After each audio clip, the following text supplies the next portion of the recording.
जय सद्गुरु प्रभु महाराज को।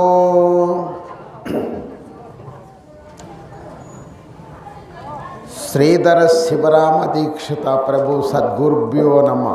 अप्प ब्रह्म परशुराम सीताराम भागवतन कृष्ण पेलिकान लक्ष्मయ్య గారికి कोमरगिरी लक्ष्मण प्रभु महाराज को श्री श्री निर्मलानंद सक्कुमांब समेत पूर्णानंद अनसूरी सत्यनारायण राजयोगी सद्गुरु महाराज को जय।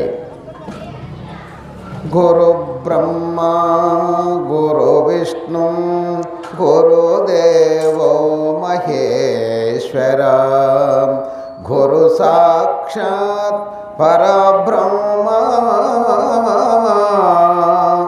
तस्मै श्री गुरवे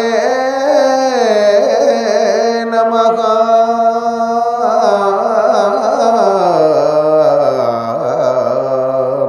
तस्मै श्री गुरवे नमः।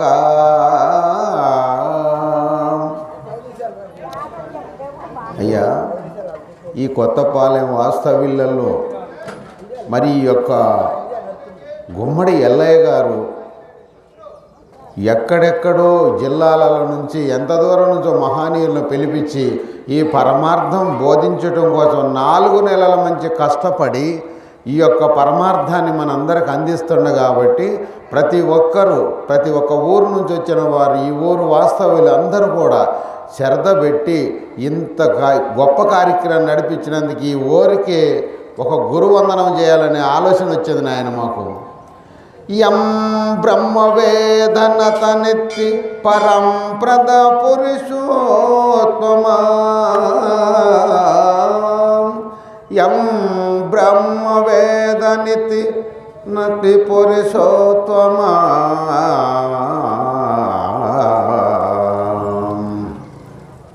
అందుకని ఈ యొక్క బ్రహ్మజ్ఞానం అనేది గురువుగారి కార్యక్రమం అనేది ఈ యొక్క పరమార్థాన్ని ఇంత గొప్పగా ఊరును వైకుంఠంగా తీసుకొచ్చిన ఈ యొక్క గుమ్మడి వెల్లయ్య గారికి అందరం కలిసి సహకరించి ప్రతి ఒక్కరు కూడా ఈ యొక్క పరమార్థాన్ని ధర్మాన్ని అందరూ కూడా కలిపి అందరూ ఊరు మొత్తం కూడా వైకుంఠం ఎక్కడున్నదో ఆ యొక్క ఇష్టలోకంలో ఉన్నదేమనుకుంటాను. లేలే ఇక్కడ కొత్తపాలెంలో ఉన్నదని మాకు అర్థమైపోయింది నాయన. అందుకని ఇంత గొప్పగా మీ ఊరు సహకరేయటం ఈ యొక్క పెద్దలు చిన్నలు స్త్రీలు మొత్తం కూడా ఆలోచించి ఇంత గొప్పగా ఈ కార్యక్రమాన్ని జయప్రదం చేస్తున్నందుకు మాకు చాలా ఆనందంగా ఉంది.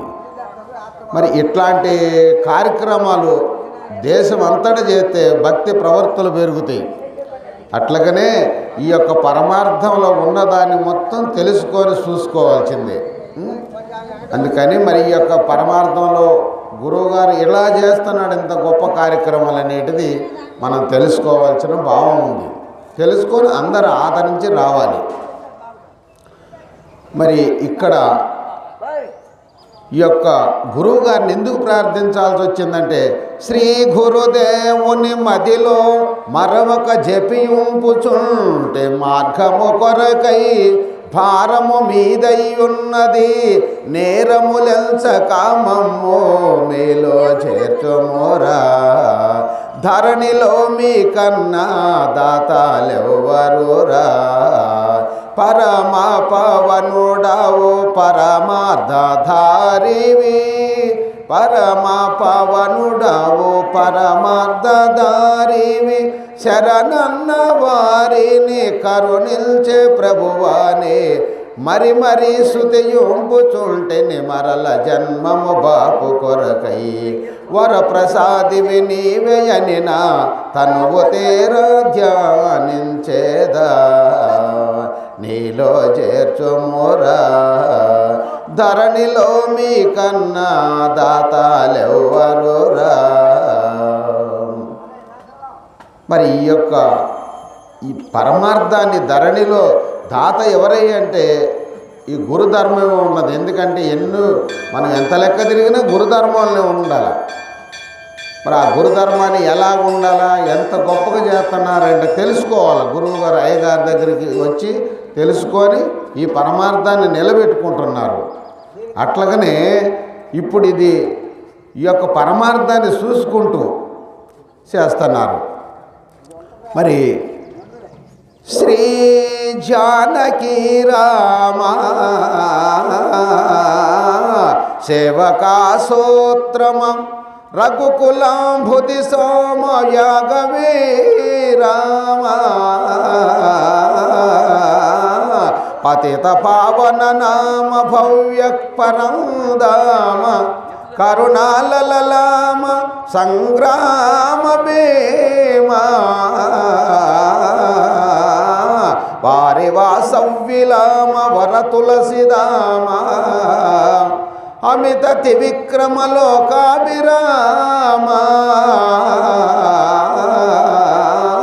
జీవిత భార్గవ రామ వినుతమవని సోమ సంపూర్ణ కామ సార్వభౌమ భక్త మందార నగధీర భయ విదూర ధనుజ సంహార ఇమల వేదాంత సార రమ్య గుణధామ భద్రాద్రి రామ రామ పరశురామ నరసింహదాస రక్షితామ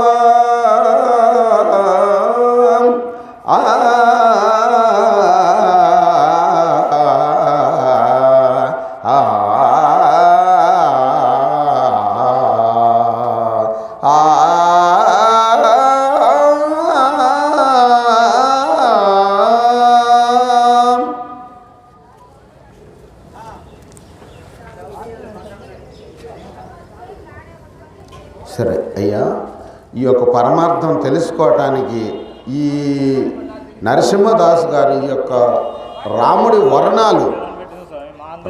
వర్ణాలు మొత్తం కూడా వర్ణించి ఈ పద్యంగా ఒక పరమార్థాన్ని పద్య రూపంలో రాసి పెట్టారు ఆయన. అందుకని మనం ఈ మానవ జన్మకు వచ్చినందుకు ఈ యొక్క పరమార్థాన్ని తెలుసుకోవాలని కోరుకుంటున్నాం. సరే, ఎందుకంటే పిండాండము బ్రహ్మాండం అనేది రెండు భావాలు ఉన్నాయి నాయన. వాటిని మనం విశ్లేషించుకుందాం.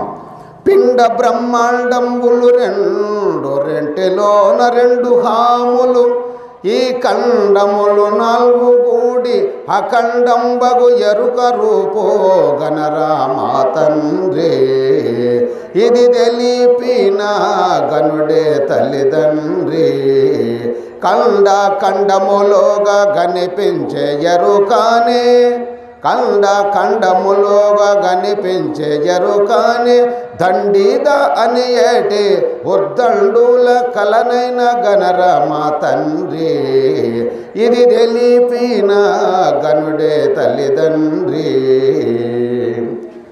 అంటే ఈ యొక్క పిండాండములో బ్రహ్మాండములో ఉన్న యొక్క పరమార్థాన్ని మనకి పంచభూతాలతో చెబుతున్నారు. ఆకాశము, వాయువు, అగ్ని, జలము, పృథ్వీ పంచభూతములైన. మరి ఆవరణము, నిరావరణము, దేహము, స్థూలము, కనపడునదే ప్రపంచము, కర్మ, మనసు, జ్ఞానము, ప్రాణము. గురుడనే రెండు అక్షరములే గురుమంత్రము. అండాండమనగా భూమి, పిండాండమనగా చెట్టు గుట్టలు, బ్రహ్మాండమనగా ఆకాశము. దీనికి లక్ష్యార్థము. అండాండమనగా కనిగుడ్డు, పిండాండమనగా బిందువు అనే పాప, బ్రహ్మాండమనగా పాప మధ్యలో వెలిగే కలలోన నిష్కల తానన్న తానే పరబ్రహ్మము.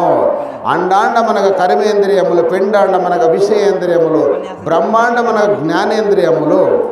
ఎరుక యొక్క స్వస్థాన స్వరూప స్వభావములు. ఎరుక యొక్క స్వస్థానము హృదయ స్థానము. ఎరుక యొక్క స్వభావము జ్యోతిమాన ప్రకాశము. ఎరుక యొక్క స్వభావం ఎరుగుట మరుసుట. పరమాత్మ స్వస్థాన స్వరూప స్వభావములు. పరమాత్మ స్వస్థానము బ్రహ్మాండ స్థానము. పరమాత్మ యొక్క స్వభావము సృష్టి స్థితి లయము. పరమాత్మ యొక్క స్వరూపము సచ్చిదానంద స్వరూపము. ఆత్మ జీవుడు ఎరుక ఒకటే. ఈశ్వరం స్వరపీక అంటే ఈ యొక్క స్వరము ఈశ్వరుడు ఉన్నాడనేటి ప్రతార్థాన్ని పెద్దలు చెప్పారు. ఈశ్వరం స్వరపీక హృదయ గ్రంథి అనే కందార్థం అక్షర పరబ్రహ్మ స్వరూపము లేని జెండా. మంది ఏ జెండా ఏ దేవుడు అంటే అక్షర పరబ్రహ్మ స్వరూపము లేని జెండా. నా దేవుడు ఎవరయ్య అంటే హబో దేవత, హప్రమేయ శక్తి, అవినాశ చందం, తత్వమస్యాది జ్ఞాన రైత కీలకము, బ్రహ్మము. బ్రహ్మము యొక్క పరిణామము అవ్యక్తము, అవ్యక్తం యొక్క పరిణామం మాత్తు యొక్క పరిణామం మదాంకారం యొక్క పరిణామం పంచతన్మాత్రలు, పంచతన్మాత్రల యొక్క పరిణామం పంచమభూతములు అఖిలం జగత్తు. ఈ బ్రహ్మము అవ్యక్త స్వరూపముతో మాత్తు యొక్క ప్రేరేపణ చేత మదాంకారములో కూడుకొని పంచతన్మాత్రల ద్వారా చేయి వృత్తి ఏమనక ఈ జగత్తనక పిండాండము, దీన్ని పరిపాలించుటకు విరాట్ రూపాండము అంటే ఈశ్వరుని సృష్టించను, అనగా జీవ ఈశ్వరులు జగత్తు సృష్టించను. మరి ఈ జగత్తు సృష్టించిన తర్వాత బ్రహ్మమనగా ఎలాంటిది అంటే ఈ పిండ బ్రహ్మాండములలో ఉండే పరమార్థం అన్నిటి మరి ఆ బ్రహ్మము ఎలాగున్నాడంటే ఆ బ్రహ్మాన్ని ఎవరు తెలుసుకుంటున్నారు? ఈ యొక్క భక్తి ప్రభావాలతో ఈ యొక్క గుడులు గోపురాలు కట్టించి మరి ఇవన్నీ ధర్మాత్మలు తెలుసుకుంటున్నారు. ఎందుకని ఎలా తెలుసుకుంటున్నారంటే మరి ఆ యొక్క పరమార్థంలో ఉన్న ధర్మాలు, ఎందుకంటే పూజలు వ్రతాలు ఎన్నో మాలలు వేసుకొని ఎంతో గొప్పగా చేసుకుంటూ పోతున్నారు. అందుకని ఇలాంటి దాన్ని మనం జాగ్రత్తగా ఖచ్చితంగా మన దగ్గర ఇవన్నీ చూసుకోవాల్సిన ధర్మాలు ఉన్నాయి. అందుకని ఈ యొక్క పరమార్థంలో ఉన్న ధర్మాలని చూశారు.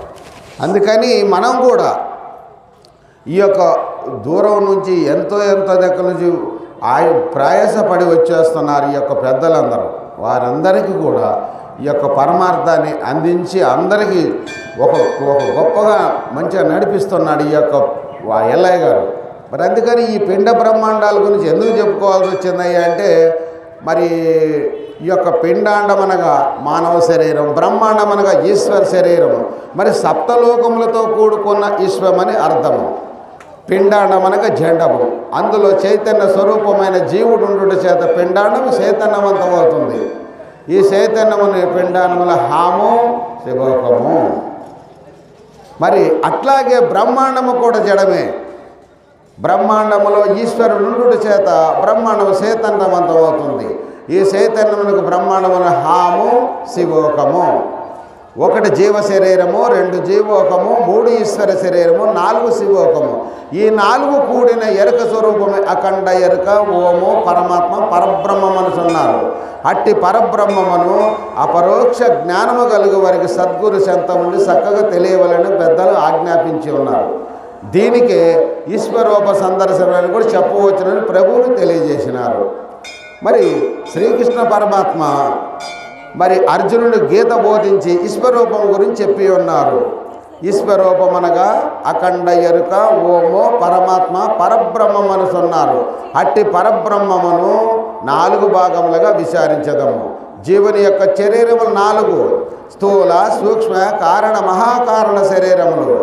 ఈశ్వర శరీరములు 4: విరాట్ శరీరము, విరణ్య గర్భ శరీరము, అవికృత సర్వసాక్షి శరీరం. ముందుగా జీవుని యొక్క స్థూల శరీరం గురించి తెలుసుకుందాము. పంచీకృత పంచమహాభూతములతో తయారైనది. పంచభూతములు ఒకదానితోటి కలిటి చేత వేరుపడిన 25 ఇంద్రియములు. 25 ఇంద్రియములు అనగా 25 ఇంద్రియములు తయారైనది. జ్ఞాన, మనసు, బుద్ధి, చిత్తము, అహంకారము. మరి ఈ యొక్క జ్ఞాన, బుద్ధి, మనసు, చిత్తము, అహంకారం అంతరేంద్రియములు. మరి వీటికి అంతరేంద్రియములలో ఎట్లాగొచ్చింది అంటే పైన పేర్కొనబడి తెలిపినది మొత్తము కలిసి పిండాండము లేక స్థూల శరీరము. మరి ఆకాశము శిరస్సు, వాయువు గలము, అగ్ని హృదయము, జలము కటిభాగము, పృథ్వీ పాదములు, పర్వతములు ఎముకలు, నదులు రక్త ప్రసరిత నరములు, వృక్షలత రోమములు, పశు పక్షి జలజరంగ ప్రాణులు, సముద్రము కడుపు, సప్తవిధి మహావాయులు, ఉచ్ఛ్వాస నిశ్వాస వేదాంగ నిగమాంగముల సంభాషణలు, యాగయోగ తపో కార్యముల క్రియలు. ఇట్టి ఇష్టములతో కూడుకున్నదే విరాట్ శరీరము లేక ఈశ్వర స్థూల శరీరము. మరి ఈ రకంగా మరి పరమాత్మ ఎలాగున్నాడంటే ఈ యొక్క సాంఖ్య విచారణలో చెప్పుకున్నాం. మన యొక్క సాంఖ్య విచారణ 25 ఇంద్రియాల గురించి చెప్పుకున్నాం. కాబట్టి ఇది ఒక సాంఖ్యం అనేది ధర్మం. మరి మనిషి లెక్కేసుకుంటున్నాడు. లెక్కేసుకుంటే ఆ లెక్కలో మనకి తేడా ఇక్కడికి వచ్చేసింది. అందుకని ఈ పరమార్థాన్ని ప్రతి ఒక్కరు కూడా దీన్ని చాలా గొప్పగా తెలుసుకొని అందరు ఆదరించాలని మరి ఈ యొక్క ఎల్లయ్య గారు మంచి గొప్ప పరమార్థం చెప్పాడు. అందుకని దీంట్లో మనం కూడా భాగస్థులమై మనం దీనికోసం ముందుకు వెళ్ళాలని ఒక్కొక్క అందరినీ ప్రార్థించుకుంటూ చెప్పుకుంటూ వెళ్తున్నాం.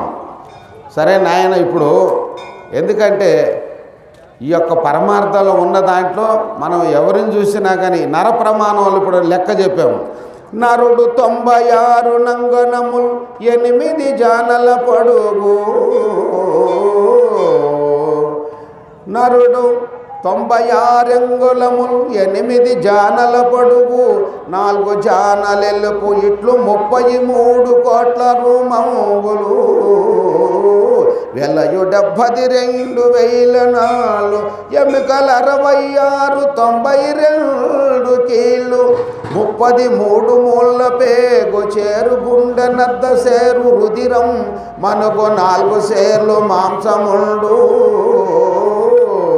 సోలపై చంబు శేషమర సోలడు ఈ ప్రకారంబు దేహంబులెల్ని చూడ రమ్య గుణధామ భద్రాద్రి రామ పరశురామ నరసింహదాస సంరక్షిత.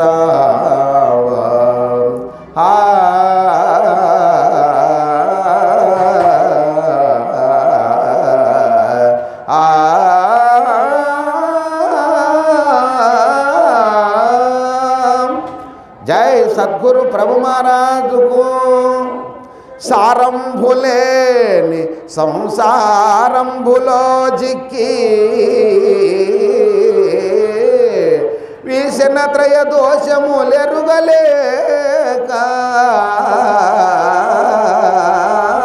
మేడలు మిద్దెలు మేలైన సొమ్ములు సిరి శాశ్వతమని నిక్కిన ఫలమేమి నిజ గురు జాడగానక. పుట్టి చచ్చిన మరల బుట్టగలరే ఈ స్థితి లోపల 184 జన్మంబులెత్తుట జయము కాదు. అనుదినము గురు పద సేవ చేసి జన్మ బాధ జాకుండ చేయు. వాసరము వాడపల్లి అగదాస వినుత ఇమల సుగుణ ప్రకాశ శ్రీ వెంకటేశ.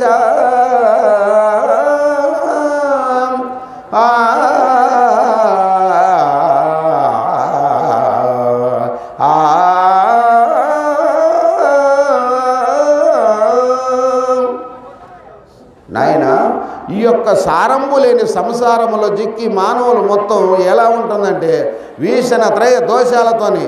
అబ్బో, పక్కన వాడు 10 రూపాయలు చేసుకుంటున్నాడు, వీడు 100 రూపాయలు చేస్తున్నాడు.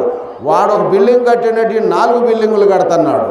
అందుకని ఇలాంటివన్నీ మరి సారంబు లేని సంసారములో జిక్కి మానవులంతా ఒక్కొక్క భావనలో ఎలాగని నలిగిపోతున్నారు. అందుకని దీన్ని తీసేసుకొని సారము లేనిది, ఎందుకంటే ఎన్నాళ్ళు బతికినా కొన్నాళ్ళు బతికే కాబట్టి దీనికోసం మనం దీన్ని హెచ్చించాల్సిన అవసరం లేదు.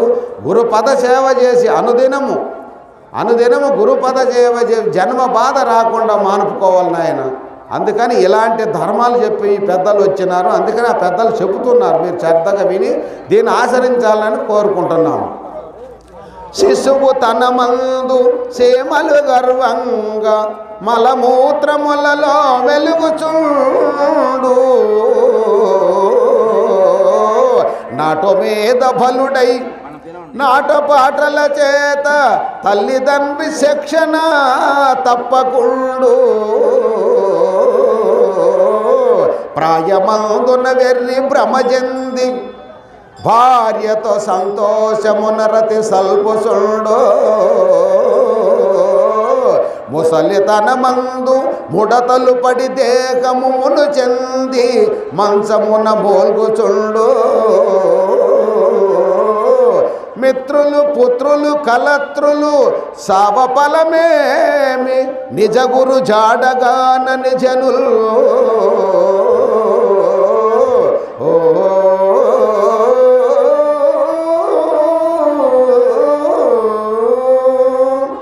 జై సద్గురు ప్రభు మహారాజుకు.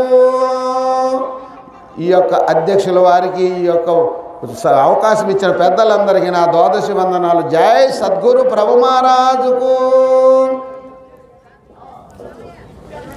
బ్రహ్మరాజు కూర్చొని ఇప్పుడు మరి ప్రశాంతానంద కల్లపూడి పుల్లయ్య గారు మరి వారి యొక్క అమూల్యమైనటువంటి సందేశాన్ని అందించడం జరిగింది. మరి వారు భద్రాద్రి రామశతకంలో ఉన్నటువంటి పద్యాలను ఉదహరిస్తూ మరి బ్రహ్మాండం పంచీకరణి, పిండాండ పంచీకరణకి సంబంధించినటువంటి అంశాలను భాగవత కృష్ణదేశకులు వారు అందించినటువంటి మరి కందార్థాన్ని సంబోధిస్తూ మరి చాలా చక్కటి సందేశాన్ని అందించటం అనేటువంటిది జరిగింది. ఎందుకంటే మన చుట్టూ మనం చూసుకున్నప్పుడు ఈ ప్రపంచం కనిపిస్తూ ఉంది. 84 లక్షల జీవ ఉపాధులతో కూడి ఉన్నటువంటి చరాచర జగత్తు మనకు కనిపిస్తూ ఉంటుంది. అయితే ఈ జగత్తును చూసినప్పుడు మరి జగత్తు ఎలా వచ్చింది అనే ప్రశ్న ఉదయిస్తుంది. అలాగే మనల్ని మనం ఒకసారి పరీక్షించుకున్నప్పుడు కూడా మనం ఎలా జన్మించి ఉంటాము అనే ప్రశ్న వస్తుందన్నమాట. చాలామందికి ఈ సందేహం ఉంటుంది. మనం ఎలా జన్మించాము, మనం జన్మించడానికి కారణం ఏమై ఉండొచ్చు, ఎందుకు, ఇలా అనేకమైనటువంటి ప్రశ్నలు మనిషి యొక్క మనసును తొలచి వేస్తూ ఉంటాయి. ఇలా మరి ప్రశ్నలు వేసుకుంటే మరి సమాధానం ఎలా తెలుస్తుంది? ఎందుకంటే ఇది స్వకీయంగా తెలియబడేటువంటిది కాదు, స్వప్రయత్నము ద్వారా పొందబడేటువంటిది కాదు. అంటే అందుకే ఒక సాంప్రదాయక సద్గురువును ఆశ్రయించినప్పుడు వారు చెప్పేటువంటి ఆ యొక్క జ్ఞానము అది మనం అర్థం చేసుకున్నట్లయితే ఈ యొక్క రహస్యం ఛేదించబడుతుంది. అంటే బ్రహ్మాండం ఎలా ఏర్పడింది, బ్రహ్మాండంలో నుంచి ఈ పిండాండం ఎలా ఏర్పడింది, బ్రహ్మాండానికి పిండాండానికి ఉన్నటువంటి ఆ అవినాభావ సంబంధం ఎలాంటిది అనేటువంటి అంశాన్ని మనకు మరి పెద్దలు సాంఖ్య విచారణ ద్వారా మనకు అందించటం అనేటువంటిది జరిగింది. అంటే విడిగా ఉన్నప్పుడు ఎప్పుడైనా అవకాశం ఉన్నప్పుడు ఇలా కూర్చొని బ్రహ్మాండ పంచీకరణి, పిండాండ పంచీకరణి, మళ్ళీ అందులో కూడా అనేకమైనటువంటి అంశాలు మనకు సూచిస్తారు. ఇప్పుడు ఏమంటారంటే బ్రహ్మాండంలో ఉన్నాయని పిండాండంలో ఉన్నాయి అన్నారు. ఇది కూడా బ్రహ్మాండం, ఇది ఒక చిన్న బ్రహ్మాండం, అది పెద్ద బ్రహ్మాండం, దాంట్లో నుంచి వచ్చిందే ఇది. దాంట్లో బ్రహ్మాండంలో లేనిది పిండాండంలో ఏదీ లేదు, బ్రహ్మాండంలో ఉన్నదే పిండాండంలో ఉన్నది. బ్రహ్మాండం దేంతో తయారైందన్నారు?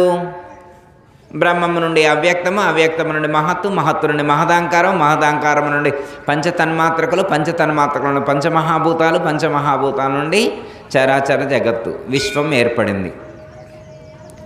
అయితే బ్రహ్మాండంలో ఉన్నటువంటి అవ్యక్తం అంటే పంచదేవతలు, పంచబీజాలు, పంచశక్తులు, పంచతన్మాత్రకులు, పంచమహాభూతాలు ఏవైతే ఉన్నాయో వాటి యొక్క ప్రతిరూపమే ఈ యొక్క పిండాండం.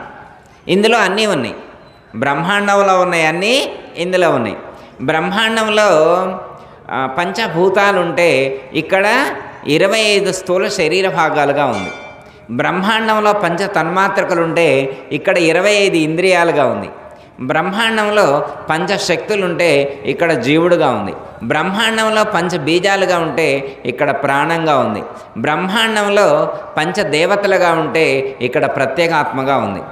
అర్థమైందమ్మా?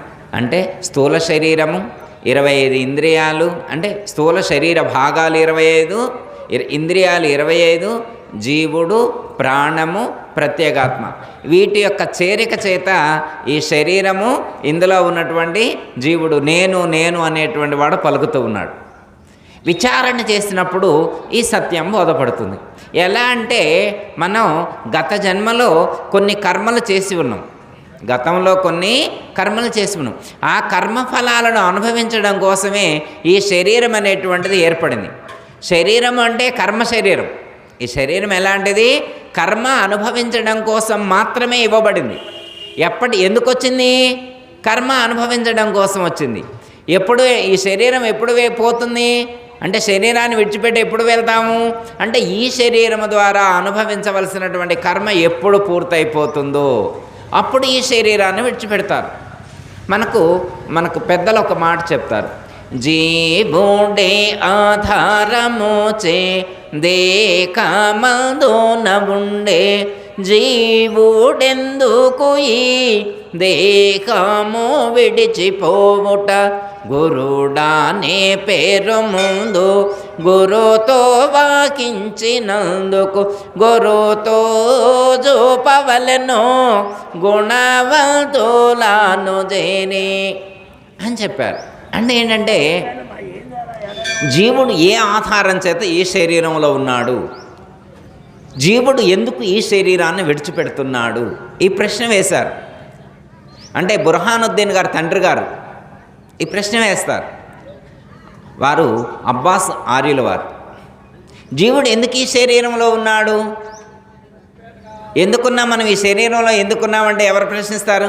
సపోజ్ ఉదాహరణకి, ఏమండి మీరందరూ దేవాలయంలో ఎందుకున్నారు అంటే చెప్తామా చెప్పమా?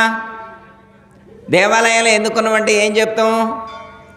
ఎల్లయ్య గురుస్వామి చాతుర్మాస్య పూర్ణాహుతి కార్యక్రమం చేస్తున్నారు కాబట్టి ఇక్కడికి వచ్చినామని చెప్తాం. మనం ఏది చేసినా దానికి సమాధానం ఉంటుంది, అవునా కదా? సమాధానం లేనిది ఏది చెయ్యం మనం. మరి అలాగే ఈ శరీరంలో మీరెందుకున్నారు అని ఎవరైనా ప్రశ్నించారనుకోండి, మనం సమాధానం చెప్తామా చెప్పమా? ఏమని చెప్తాం? ఎందుకు ఈ శరీరంలో ఉన్నాము అంటే జీవుడు ఏ ఆధారం చేత ఎందుచేత ఈ శరీరంలో ఉన్నాడు అంటే ఒక్కటే సమాధానం. మనం కర్మఫలాలు అనుభవించడం కోసం ఈ శరీరం వచ్చింది, కర్మఫలాలు అనుభవించుతున్నాం ఈ శరీరంలో ఉండి. మరి ఎందుకు విడిచిపెడుతున్నాడు ఈ శరీరాన్ని అంటే కర్మఫలాలు అనుభవించడం పూర్తయిపోతే ఆ క్షణంలోనే ఈ శరీరాన్ని విడిచిపెడతాం. ఈ శరీరాన్ని విడిచిపెట్టి వెళ్ళేటువంటి చివరి క్షణంలో ఎవరికి తెలియదు, ఎప్పుడు కర్మఫలం అనుభవించడం అయిపోతే అప్పుడే ఈ శరీరాన్ని విడిచిపెడతాడు. ఉదయం అయిపోయింది అనుకోండి, ఉదయమే విడిచిపెడతాడు శరీరాన్ని. మధ్యాహ్నం అయిపోతే మధ్యాహ్నమే విడిచిపెడతాడు. సాయంత్రం అయితే సాయంత్రమే.